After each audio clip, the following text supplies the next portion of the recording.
Stock market কি risky? না, mindset problem. অনেকেই স্টক মার্কেটে আসে দ্রুত টাকা কামানোর জন্য, কিন্তু 90% মানুষ লস করে। এই ভিডিওতে আমি এমন 5টা মাইন্ডসেট বলবো যা জানলে আপনি বিগিনার হয়েও মিস্টেক অ্যাভয়েড করতে পারবেন। Welcome go best India channel. এখন দেখে নেওয়া যাক 5টি মাইন্ডসেট আপনাকে কিভাবে সাপোর্টে রাখতে পারে। Point 1, risk. Stock market risky? হ্যাঁ, শর্ট টার্মে। লং টার্মে এটা ওয়েলথ বানানোর বেস্ট জায়গা। Point 2, return. 1 বছরে ডবল হবে এই এক্সপেকটেশনই ভুল। অ্যাভারেজ রিটার্ন 10 to 15% ধরুন। দীর্ঘদিন স্টাডি এবং নিজের ইনভেস্ট করা পুঁজির পরিমাণ যথেষ্ট পরিমাণে বাড়ালে রিটার্ন 25 থেকে 50% পর্যন্ত বাড়তে পারে। Point 3, bad name. স্টক মার্কেটের ব্যাড নেম আছে কারণ মানুষ এটাকে গ্যাম্বলিং ভাবে।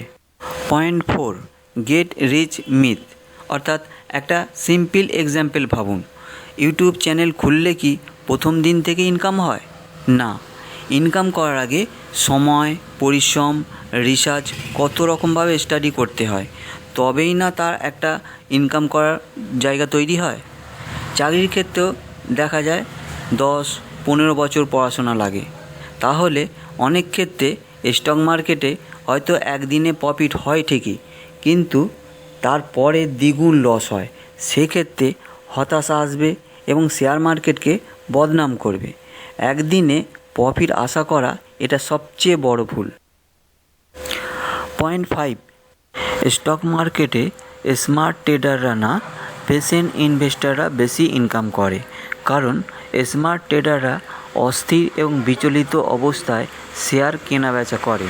পেশেন্ট ইনভেস্টাররা ইমোশনভাবে ট্রেড করে না, তাদের নিজের পুঁজিকে ধাপে ধাপে ইনভেস্ট করে এবং ধাপে ধাপে লাভের অংশ তুলে নেয়, তাই বেশি ইনকাম করে। মাইন্ডসেট ঠিক না থাকলে কোনো স্ট্র্যাটেজি আপনাকে বাঁচাতে পারবেন না।